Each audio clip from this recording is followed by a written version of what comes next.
بسم اللہ الرحمن الرحیم رب اشرح لی صدری ویسر لی امری واحلل عقدۃ من لسانی یفقہوا قولی رب یسر ولا تعسر وتمم بالخیر وبک نستعین اللہم اہدنا الصراط المستقیم آمین ثم آمین یا رب العالمین۔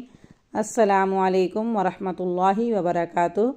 عزیز طلباء و طالبات، اس سے پہلے الحمدللہ ہم نے سورۃ الاخلاص تک نماز کا لفظی ترجمہ اور اس کی مختصر تفسیر سمجھنے کی کوشش کی۔ آئے سورۃ الاخلاص سے آگے کا لیسن دیکھیں۔ سورۃ الاخلاص پڑھنے کے بعد اللہ اکبر کہتے ہوئے رکوع میں جائیں۔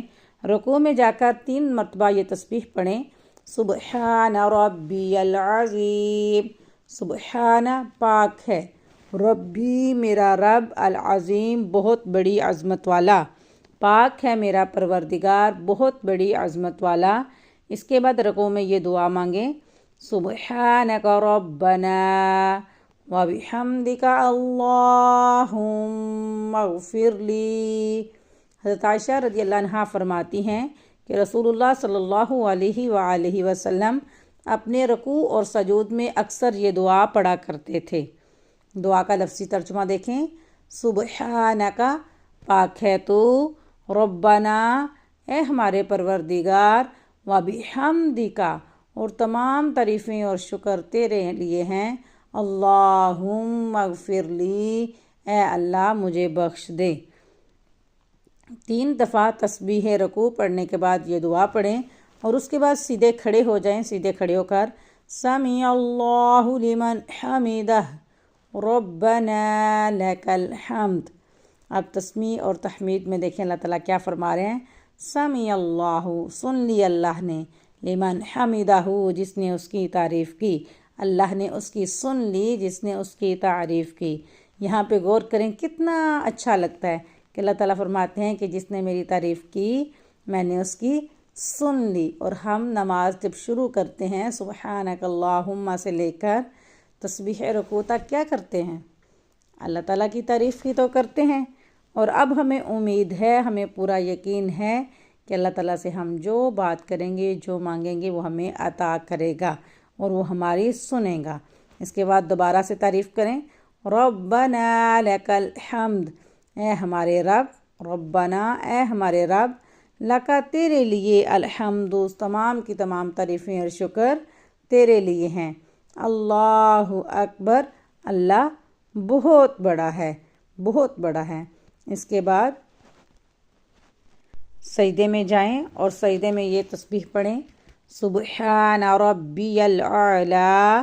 سبحان پاک ہے، ربی میرا پروردگار، پاک ہے میرا پروردگار، العلی بہت بلند، پاک ہے میرا پروردگار بہت بلند، بہت بڑا، بہت اعلیٰ۔ اس کے بعد سبحان ربی العلی والی تسبیح کو 3 مرتبہ پڑھیں اور اس کے بعد پھر یہی دعا پڑھیں جو کہ پہلے بھی حدیث بتائی گئی۔ حضرت عائشہ صدیقہ رضی اللہ عنہا فرماتی ہیں کہ رسول اللہ صلی اللہ علیہ وسلم اپنے رکوع اور سجود میں یہ دعا پڑھا کرتے تھے، اور یہ دعا کون سی ہے، سبحانک ربنا پاک ہے تو اے میرے پروردگار، وبحمدک اور تمام تعریفیں اور شکر تیرے لیے ہیں، اللہم اغفر لی اے اللہ مجھے معاف فرما۔ کیا دعا پڑھتے تھے، سبحانک ربنا وبحمدک اللہم اغفر لی۔ اور اس کے بعد 2 سجدوں کے درمیان پہلا سجدہ کیا، اس کے بعد اللہ اکبر کہتے ہوئے بیٹھ کے، ان دونوں سجدوں کے درمیان جو جگہ ہوتی ہے، جو وقفہ ہوتا ہے، اس کو ہم کہتے ہیں جلسہ۔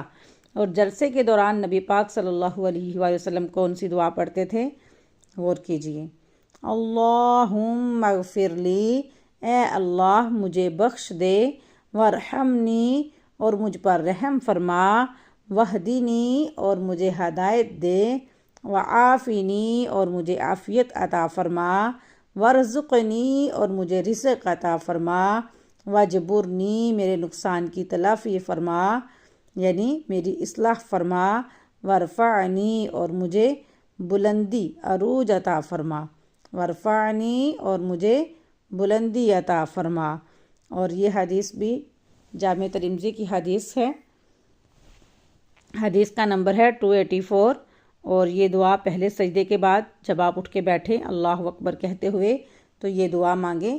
یہ دعا پڑھنے کے بعد دوبارہ اللہ اکبر کہتے ہوئے پھر یہی سجدہ ادا کریں 3 مرتبہ تسبیح، اور تسبیح کے بعد یہی دعا سبحانک ربنا وبحمدک اللہم اغفر لی۔ عزیز طلباء و طالبات، امید کرتی ہوں کہ آج کے رکوع کی تسبیحات، رکوع اور سجود کی تسبیحات اور ان کی دعاؤں کی آپ کو اچھی طرح سے سمجھ آ گئی ہوگی، اور اللہ تعالیٰ سے دعا کرتی ہوں کہ اللہ تعالیٰ ہم کو خشوع و خضوع والی نمازیں ادا کرنے کی توفیق عطا فرمائے اور ہمیں حق اور باطل کی پہچان کروائے۔ آمین ثم آمین یا رب العالمین۔ السلام علیکم ورحمۃ اللہ وبرکاتہ۔